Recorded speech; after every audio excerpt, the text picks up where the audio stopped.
भारत में two wheeler के दो ऐसे ब्रांड है, वैसे और भी है उनके अलावा, लेकिन ये दो ऐसे ब्रांड है जो कि अपने कस्टमर्स को हमेशा खुश रखने का ट्राई करते हैं, यानी कि बेहतरीन गाड़ियां प्रोवाइड करते हैं। दो कंपनियां ऐसी हैं जो अपने आप में बेहतरीन नाम उन्होंने कमा रखा है। हाल फिलहाल हीरो ने भी अपनी 160 सीसी की एक्सट्रीम 160R जिसका नाम है उसे लॉन्च करके ये बता दिया है कि 150-160 सीसी सेगमेंट में जिस तरह का इस गाड़ी का परफॉर्मेंस है तो हम भी किसी से कम नहीं हैं। वही बहुत पहले से चलती आ रही है टीवीएस की जानी मानी और करोड़ों दिलों पर राज करने वाली अपाची RTR 160 4V। ये गाड़ी को कौन नहीं जानता, और ये स्टूडेंट्स की हो या फिर यंग जनरेशन की पहली पसंद है। तो आज हम इन दोनों ही गाड़ियों में रियल लाइफ कंपैरिजन करने वाले हैं आस्क ऑटो गुरु की स्टाइल में। यहाँ पर आपको कौन सी गाड़ी बेहतर है, किस गाड़ी का परफॉर्मेंस अच्छा मिलने वाला है, किस गाड़ी का इंजन परफॉर्मेंस अच्छा मिलने वाला है, किस गाड़ी के लिए स्पीड मायने रखता है, यानी कि हैंडलिंग कौन सी गाड़ी की बेहतर है, माइलेज कौन सी गाड़ी का अच्छा है, गियर शिफ्टिंग कौन सी गाड़ी का अच्छा है, लॉन्ग राइड के लिए कौन सी गाड़ी आप लेके जा सकते हो, लॉन्ग ड्यूरेबल कौन सी गाड़ी रहेगी, कौन सी गाड़ी का सर्विस नेटवर्क बेहतरीन मिलने वाला है। कई सारे सवाल आप लोगों के मुझ तक पहुंचे हैं और उन्हीं सवालों को लेकर के मार्केट में अलग अलग लोगों से अलग अलग तरह की बातें करने के बाद कुछ पॉइंट्स निकल कर आए हैं। उन्हीं पॉइंट्स की मैंने एक समरी बनाई है और वही समरी आज मैं यहां पर प्रेजेंट करने वाला हूं, जिसे हम कहते हैं रियल लाइफ एक्सपीरियंस। तो अगर आप भी कंफ्यूज हैं इन दोनों में से किसी एक को परचेस करने के लिए, तो इस वीडियो में आपका वो कंफ्यूजन दूर होने वाला है। बने रहिए मेरे साथ। मैं हूं चेतन पाटिल और आप देख रहे आस्क ऑटो गुरु। सबसे पहले बात कर लेते हैं इन दोनों के लुक की। लुक एक सब्जेक्टिव मैटर होता है। मुझे पर्सनली RTR का लुक काफ़ी अच्छा लगता है, काफ़ी अच्छा। इट मीन्स सेगमेंट में आने वाले जितनी भी गाड़ियां हैं, मुझे पर्सनली मैं कह रहा हूँ मुझे अच्छा लगता है। आप आपका मुझे कमेंट में बता सकते हो। वैसे एक्सट्रीम का भी लुक काफ़ी स्पोर्टी है, बेहतरीन है। तो लुक ये एक सब्जेक्टिव मैटर होता है। बात कर लेते हैं बिल्ड क्वालिटी की।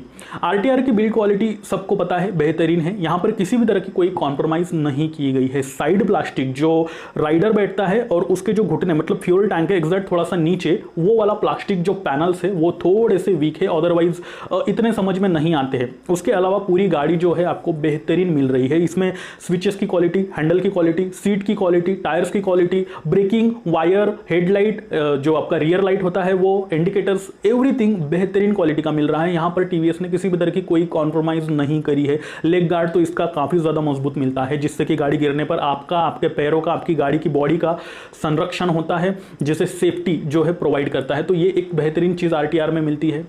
एक्सट्रीम 160R की क्वालिटी भी बेहतरीन ही है। हीरो ने ये ऐसा मान लो कि मतलब लास्ट बॉल पे छक्का मारा हुआ है हीरो ने, क्योंकि कई सारे प्रॉब्लम्स क्रिएट हो रहे हैं BS6 में आने के बाद इसकी कई सारी गाड़ियों में। कुछ लोगों को हो रहे, कुछ लोगों को नहीं हो रहे, फिर भी इस गाड़ी को उतार करके हीरो ने वाकई कमाल कर दिया है। यहां पर भी बिल्ड क्वालिटी आपको लाजवाब देखने को मिलती है, काबिले तारीफ देखने को मिलती है। सब कुछ बेहतरीन है इस गाड़ी में। आइए बढ़ते हैं आगे और बात कर लेते हैं हैंडलिंग में, क्योंकि ये काफी इंपॉर्टेंट पॉइंट है। इसी के लिए आप इस वीडियो को भी देख रहे हो। कौन सी गाड़ी आपके लिए बेहतर है चलाने के मामले में। सबसे पहले बात कर लेते हैं कर्व वेट की, क्योंकि हाईवे पे बॉडी टू वेट रेशियो काफी ज्यादा इंपॉर्टेंट होता है।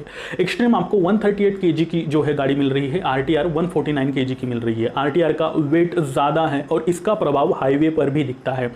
ग्राउंड क्लियरेंस की बात कर ली जाए तो 170 mm का एक्सट्रीम का जो है ग्राउंड क्लियरेंस है, RTR का 180 mm का है। तो जब आप इन दोनों ही गाड़ियों को किसी विलेज में लेके जाते हो, खराब रास्तों पर लेके जाते हो, तो ग्राउंड क्लियरेंस डिसेंट है, नीचे से कुछ भी हिट होने का चांस नहीं है। 170 mm जो एक्सट्रीम है वहां पे थोड़े बहुत चांसेस है, लेकिन 170 mm डिसेंट है। बहुत ही ज्यादा एक्सट्रीम खराब रास्ते तो वहां पर आपको नीचे से कुछ लग सकता है। जब आप इन दोनों ही गाड़ियों को सिटी में लेके जाते हो तो किसका टर्निंग रेडियस बेहतरीन मिलने वाला है आपको, और उसके लिए व्हील बेस जानना जरूरी है। 1327 एक्सट्रीम और RTR का 1357 mm व्हील बेस मिलता है। जितना व्हील बेस कम उतनी गाड़ी की टर्निंग रेडियस कम, जितना टर्निंग रेडियस कम सिटी में एक जगह पे घुमाने के लिए उतनी ही बेहतरीन वो साबित होती है। तो यहाँ पर जो एक्सट्रीम है उसका थोड़ा सा कम मिल रहा है, सिटी में थोड़े कम जगह पे घूमेगी, लेकिन दोनों में रियल लाइफ में अगर आप देखोगे तो इतना ज्यादा फर्क पता नहीं चलता है, लगभग सिमिलर ही आपको देखने को मिल जाएगा। अब आइए मुद्दे पे बढ़ते हैं, पिकअप किसका अच्छा है, क्योंकि ये बहुत लोगों ने मेरे को पूछा, इंस्टाग्राम भरा पड़ा है मेरा इन दोनों गाड़ियों के कंपेरिजन में, पिकअप किस गाड़ी का अच्छा है। यहाँ पर जो हीरो की एक्सट्रीम है काफी अच्छे से बीट कर लेती है RTR के पिकअप को, इनिशियल पिकअप को, क्योंकि दोनों गाड़ियां अपने आमने सामने खड़ी रखी है, फर्स्ट गियर में डाल रखा है। जब आप थ्रोटल घुमाते हो तो फर्स्ट गियर में जो दोनों गाड़ियां उठ जाती है वो वाली चीजें दोनों में लगभग सिमिलर है। RTR का रिस्पॉन्स काफी अच्छा मिला हुआ है, एक्सट्रीम का कभी कभी अच्छा मिल जाता है, कभी कभी नहीं मिलता है, लेकिन वो चीज इतनी मायने नहीं रखती है। अब दोनों का इनिशियल पिकअप आप सिमिलर पॉइंट पर रख सकते हो। लेकिन एक्सट्रीम की एक चीज़ है कि ये थर्ड और फोर्थ गियर पर थोड़ा सा स्ट्रगल करती है। मतलब ये बात आप कैसा समझोगे, तो देखो क्या होता है कि सपोज फर्स्ट गियर में आपने गाड़ी उठा ली, चल रही है गाड़ी, सेकेंड गियर तक आपने कुछ 50 या फिर 60 किलोमीटर पर आवर का स्पीड आपने रखा है, दोनों ही गाड़ियों पर चल रहे हो आप। उसके बाद जब आप थर्ड गियर डालोगे एक्सट्रीम का, तो वो शुरू से पावर लेती है, धीरे धीरे धीरे करके उठती है। वैसा आरटीआर में नहीं है। फर्स्ट गियर पे पावर है, सेकंड गियर पे पावर है, थर्ड गियर पे एक्सट्रीम से ज़्यादा पावर ले लेती है, यानी कि जो धीरे धीरे चलती है एक्सट्रीम, उसके मुकाबले अच्छे से स्पीड पकड़ लेती है आपकी आरटीआर। वो वाला फर्क है। एक्सट्रीम में थर्ड और फोर्थ गियर में थोड़ा सा प्रॉब्लम है, फिफ्थ गियर आपका इजीली चल जाता है और फर्स्ट और सेकंड गियर भी आपको अच्छा सा पिकअप प्रोवाइड कर देता है। आरटीआर के जितने भी गियर यहाँ पे हैं काफ़ी अच्छा, जो मतलब जिस गियर में जितना पावर होना चाहिए उतना पावर आपको मिल रहा है, वो फर्क यहाँ पे दोनों ही गाड़ियों में मिलना है। दोनों ही गाड़ियाँ सिटी राइडिंग के लिए काफ़ी अच्छी मानी जाती है, एक्चुअल है भी। पिलियन के लिए दोनों ही गाड़ियों पर थोड़ी थोड़ी अगर ट्रैफिक में फंसे हो आप, बार बार आप रुकना पड़ रहा है, चलना पड़ रहा है, ब्रेक मार रहे हो आप, तो राइडर के लिए थोड़ी बहुत कंफर्टेबल है। लेकिन ज़्यादा लंबी ट्रैफिक है, 1.5-2 घंटों से आप ट्रैफिक में ही फंसे पड़े हो, तो ऐसे में आपको कंधों में और यहाँ पे हाथों में थोड़ा सा दर्द महसूस हो जाएगा। लेकिन ये बहुत ही ज़्यादा टाइम ट्रैफिक में हो, कंटिन्यूसली ट्रैफिक चल रही रुक रही ऐसे टाइम पे ही होगा। अदरवाइज नॉर्मली आपको ट्रैफिक में भी या फिर सिटी में भी इन दोनों ही गाड़ियों पर कोई दिक्कत नहीं आने वाली। अब वही अगर आप इन दोनों ही गाड़ियों पर पिलियन को बिठा करके सिटी में राइड करोगे, तो हाँ, दोनों ही गाड़ियों पर थोड़ी बहुत दिक्कतें आपको आनी हैं। साथ ही जब आप हाईवे पर लेके जाते हो इन दोनों ही गाड़ियों को, तो 100 आराम से क्रॉस कर लेती है दोनों ही गाड़ियाँ। 100 के बाद भी आपको स्टेबल चलती है दोनों ही गाड़ियाँ। कहीं भी आपको अनकंफर्टेबल फील नहीं होता है कि आप गिर जाओगे या फिर गाड़ी हवा से उड़ रही है, सामने से विंड आ रहा है, हवा का चिपक कर नहीं चलती है, ऐसा कोई प्रॉब्लम नहीं आने वाला है। एक्सट्रीम में कुछ हद तक 112-115 किलोमीटर पर हावर किलोमीटर के बाद का जो मतलब इतने स्पीड के बाद कुछ हद तक आपको अनकंफर्टेबल फील होता है। राइडर ज़्यादा उसको कॉन्फिडेंस नहीं आता है इस गाड़ी पर, लेकिन फिर भी इतना स्पीड तो कौन लेके जाता है। इतने स्पीड में भी दोनों ही गाड़ियाँ बेहतरीन चलती है, कहीं भी कोई दिक्कत नहीं आने वाली। दोनों ही गाड़ियों की कॉर्नरिंग एबिलिटी भी काफ़ी अच्छी है, दोनों के टायर्स काफ़ी अच्छे हैं, जो कि मैं बताऊंगा आपको आगे। दोनों ही गाड़ियों में 5 स्पीड गियर बॉक्स आपको मिल रहा है। काफ़ी ज़्यादा स्मूथ जो गियर है, शिफ्टिंग है, वो आपको आरटीआर में मिलती है। एक्सट्रीम में भी काफ़ी स्मूथ यहाँ पर दिया हुआ है, कहीं पर भी नहीं अटकता है। लेकिन जब आप कंटिन्यूसली 70, 80 या फिर 100 किलोमीटर फिफ्थ गियर पे गाड़ी चला रहे हो, और ऐसे में अगर थर्ड फोर्थ गियर में आपने कहीं रुककर गाड़ी जो है गियर शिफ्ट करा, तो उसके बाद थोड़ा सा स्टक आपको मतलब महसूस होता है कि ये अटक रहा है, उस तरह का कुछ। अदरवाइज ये बेहतरीन ही है। पुलिंग पावर भी बेहतरीन ही है। लंबे से लंबी चढ़ान पर दोनों ही गाड़ियां आराम से चढ़ जाती है। 60 या फिर 70 के स्पीड पर आप एक चढ़ान चढ़ रहे हो, आराम से चल जाती है दोनों ही गाड़ियां। जैसे मैंने कहा, एक्सट्रीम का थर्ड और फोर्थ गियर थोड़ा स्ट्रगल करता है, शुरू से पावर लेता है और धीरे धीरे स्पीड में लाता है गाड़ी को, तो वो प्रॉब्लम एक्सट्रीम में है।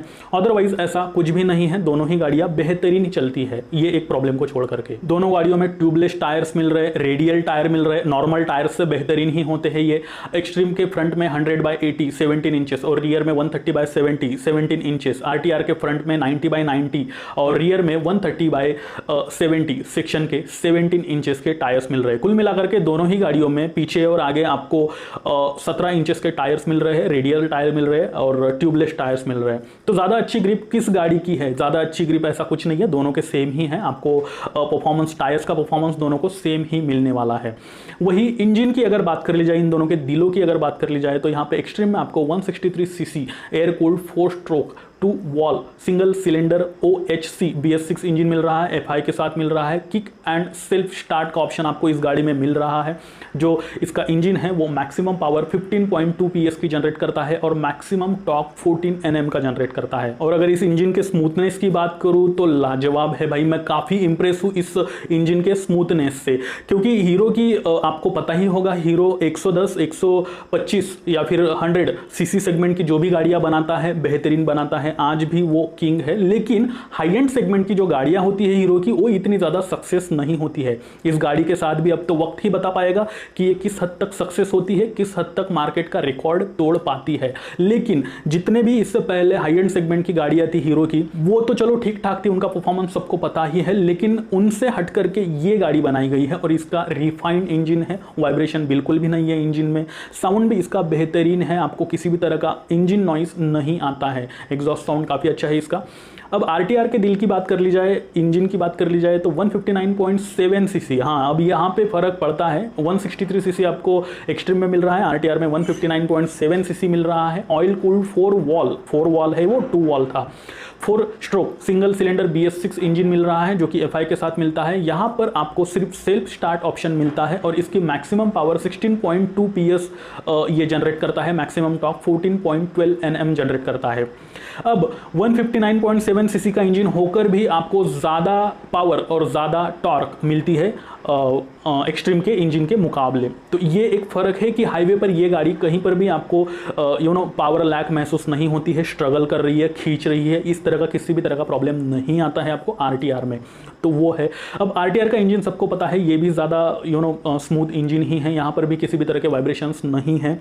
जब आप इस गाड़ी को 116 किलोमीटर पर हावर के ऊपर लेकर के जाते हो आरटीआर को, तो जी हाँ, यहाँ पर आपको थोड़े से वाइब्रेशंस महसूस होने वाले हैं, हैंडल बार तक नहीं पहुँचते हैं और ये निग्लेजिबल है। तो एक्सट्रीम पर 790 mm की सीट हाइट मिलती है, आरटीआर पर 800 mm की सीट हाइट मिलती है। अगर आपकी हाइट जो ओवरऑल हाइट है 5.4 फीट है या फिर उसके ऊपर है तो आप इन दोनों ही गाड़ियों को आराम से चला सकते हो, अदरवाइज आपको दिक्कतें आने वाली है। शॉर्ट राइडर्स मतलब 5.4 फीट के नीचे वाले लोग इसको स्ट्रगल करेंगे चलाने में।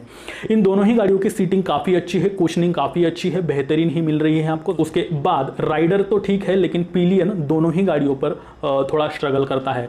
लंबी जर्नी अगर कर लेते हो आप 200-300 किलोमीटर के ऊपर, तो पिलियन के लिए कहीं ना कहीं अनकंफर्टेबल फील होने लग जाता है। कंफर्टेबल एबिलिटी की बात कर ही रहा हूं तो सस्पेंशन की ओर बढ़ लेते हैं। दोनों ही गाड़ियों के सस्पेंशन स्मूथ है। एक्सट्रीम में आपको फ्रंट में टेलीस्कोपिक, रियर में 7 स्टेप मोनोशॉक एडजस्टेबल सस्पेंशन मिल रहे हैं और आरटीआर के फ्रंट में टेलीस्कोपिक और रियर में मोनोशॉक मिल रहे हैं। अभी एडजस्टेबल है। दोनों के सस्पेंशन का परफॉर्मेंस लगभग सिमिलर देखा गया है, यहां पर कोई भी किसी भी तरह का विनर नहीं है। इन दोनों ही गाड़ियों में आपको ड्रम एंड डिस्क वेरिएंट देखने को मिल जाते हैं और सिंगल चैनल ABS दोनों ही गाड़ियों में मिल रहा है। दोनों की ब्रेकिंग परफॉर्मेंस भी लगभग सिमिलर ही है। ज़्यादा अगर पैनिक सिचुएशन क्रिएट हो जाती है, 70-80 के स्पीड पर भी हो आप और ऐसे में भी आपको ब्रेक लगाना पड़ जाता है, सडनली गाड़ी रुकवानी पड़ जाती है, तो भी ये दोनों ही गाड़ियाँ अपने आप को अच्छे से हैंडल कर लेती है, राइडर को भी और उसके साथ अगर पिलियन बैठा है उसको भी। अब हीरो एक्सट्रीम पर एक चीज़ देखी गई है, अगर वन साइड कोई लेडीज बैठी है, सपोज मम्मी है, दादी है, कोई एजेड बंदी है, तो यहाँ पर अगर आप फ्रंट ब्रेक लगा देते हो एक्सट्रीम पर तो वेट आपके ऊपर आ जाता है वन साइड से और ग्रैब रिल जो है वो इतना कंफर्टेबल नहीं है पकड़ने के लिए। देखो दोस्तों, ये काफ़ी छोटी छोटी चीज़ें हैं जो यहाँ पर ही आपको पता चलती है। अगर अभी तक आपको इस चैनल पर इंफॉर्मेटिव वीडियो मिल रहा है, अभी तक आपने और हाँ, अगर आप पहली बार इस चैनल को आ रहे हो तो भाई ये चैनल आपके लिए ही, जो कि मैं लास्ट में बताऊंगा क्यों है आपके लिए। अभी तक वीडियो को लाइक नहीं किया है तो कर दो यार अभी जाके, और वही सब्सक्राइब भी कर लो, बेल आइकॉन भी दबा लो। खैर आपकी मर्जी। बढ़ते हैं आगे और बात कर लेते हैं दोनों के हेडलैम्प की। LED मिल रहा है दोनों में। दोनों की विजुअल एबिलिटी काफ़ी अच्छी है, डार्क नाइट में भी। अक्सर देखा जाता है बारिश गिरी हुई है, काफ़ी डार्क नाइट है और रास्ता गीला है, तो वो अक्सर जो बाकी गाड़ियों के हेडलैम्प होते हैं वो थोड़े फेंट हो जाते हैं और आपको दिखने में दिक्कतें आती है। यहाँ पर थोड़ी बहुत आती है, वो वैसे हर गाड़ी में आती है, लेकिन इनके जो पावरफुल हेडलैम्प है आपको ये दिक्कतों का सामना नहीं करने देती। इन शॉर्ट अगर बताऊँ तो काफ़ी अच्छे हेडलैम्प आपको इस गाड़ी में, इन दोनों ही गाड़ियों में मिल रहे हैं। दोनों ही गाड़ियों में 12 लीटर फ्यूल टैंक कैपेसिटी आपको मिल जाती है और माइलेज तो अलग अलग लोगों को अलग अलग मिला हुआ है, लेकिन टेंटेटिव अगर बताऊं तो वो 45 से लेके 50 तक आपको मिल सकता है। आरटीआर का 45-50 तक मिलता है, इसके ऊपर भी कुछ लोगों को मिला हुआ है। एक्सट्रीम का अभी तक चेक नहीं किया हम लोगों ने, लेकिन जैसे ही लोगों से पता चला है, मार्केट रिव्यू है, मैंने कहा कि अलग अलग लोगों से बातें कर करके कुछ पॉइंट्स निकल कर आए हैं, उस हिसाब से ये पॉइंट भी है कि 45 तक आपको माइलेज मिल सकता है। ये अक्सर डिपेंड करता है आप लोगों की राइडिंग स्किल पर। प्राइस का भी वही सीन है, अलग अलग जगह पे अलग अलग होती है, दिल्ली, मुंबई, चेन्नई, कोलकाता, हैदराबाद, पुणे, हर जगह पे। मैं यहाँ पे एक शोरूम प्राइस बता रहा हूँ। एक स्ट्रीम 1 लाख से लेके 1,05,000 ये एक शोरूम प्राइस है, अलग अलग जगह पे अलग अलग होती है। आरटीआर लगभग 1 लाख के करीब करीब आपको मिल जाएगी।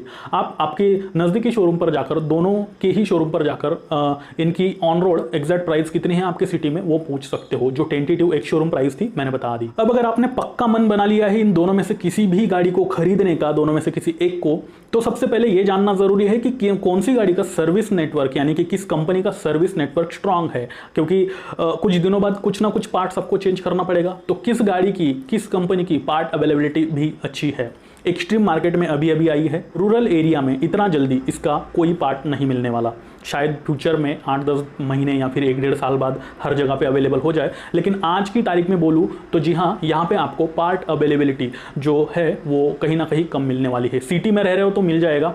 RTR ये थोड़ी पुरानी बाइक है, इसके वर्जन चेंज होते आ रहे हैं, इसके स्पेयर पार्ट्स जो है वो अलग अलग जगह पे आपको अवेलेबल हो जाते हैं। फिर भी TVS जो रूरल एरिया है वहाँ पे इतना ज़्यादा नहीं मिलता है, मतलब उसके स्पेयर पार्ट अवेलेबिलिटी कहीं ना कहीं आज भी कम ही है। तो इन दोनों के कंपैरिजन में अच्छा सर्विस नेटवर्क आपको RTR का मिलने वाला है फिलहाल तो, यानी कि TVS का मिलने वाला है। फ्यूचर में इस गाड़ी को लेकर के, पर्टिकुलर सिर्फ इसी गाड़ी को लेकर के मैं बात कर रहा हूँ एक्सट्रीम की, फ्यूचर में लेकर के हीरो भी इसे जो है अलग अलग जगह पे अवेलेबल करा देगा। मेंटेनेंस कॉस्ट की बात कर ली जाए तो RTR का मैं यहाँ पे बता सकता हूँ आपको, क्योंकि ये मैं जानता हूँ इसका 400 से लेके 600 रुपये एक नॉर्मल सर्विस की कॉस्ट है। उसके बाद एक्सट्रीम की भी आप लगभग इतना ही पकड़ के चलो, क्योंकि एक्सट्रीम का अभी तक चेक नहीं किया हुआ है, तो इतना कहीं ना कहीं मिल सकता है आपको। इसके अलावा कोई मेजर पार्ट आप चेंज कर रहे हो तो उसकी कॉस्ट अलग से लगेगी, लेकिन सिर्फ सर्विसिंग है तो 350-400 या फिर 400 से लेके 500-600 रुपए के बीच में आपको मिलनी है। अब मोरल की बात कर लेते हैं, इन दोनों में से कौन सी खरीदनी चाहिए, क्योंकि इतने सारे पॉइंट्स मैंने बताए, लगभग सारे प्रोज और कॉन्स दोनों के कंपेयर करके दिखा दिए आपको। आप खुद तय कर सकते हो इन दोनों में से कौन सी गाड़ी बनी है आपके लिए, आपका मेन पर्पज क्या है और आप किस गाड़ी के यानी कि किस ब्रांड के साथ जाना चाहते हो। इसी के साथ जाते जाते मैं चेतन पटेल आप लोगों से फिर से एक बार यही कहना चाहूंगा कि अगर आप चाहते हो कि आपके कार और बाइक से रिलेटेड सभी सवालों के जवाब, इनफैक्ट सभी प्रॉब्लम्स के सॉल्यूशन एक ही जगह पे अवेलेबल हो जाए, तो जी हाँ, ये चैनल सिर्फ आपके लिए है, इसे सब्सक्राइब करना ना भूले। अभी तक आपने मुझे इंस्टा और ट्विटर पर फॉलो नहीं कर रखा है तो उसकी भी लिंक मैंने डिस्क्रिप्शन में दे रखी है, आपके सवालों के जवाब वहां पर भी आपको दिए जाते हैं, जाइए फॉलो कर लीजिए। मैं चेतन पाटिल लेता हूं आपसे विदा और फिर से मिलता हूं ऐसे ही किसी नए इंटरेस्टिंग वीडियो के साथ। अगर पसंद आए तो इन दोनों में से किसी एक वीडियो को भी देख लेना। तब तक के लिए नमस्कार।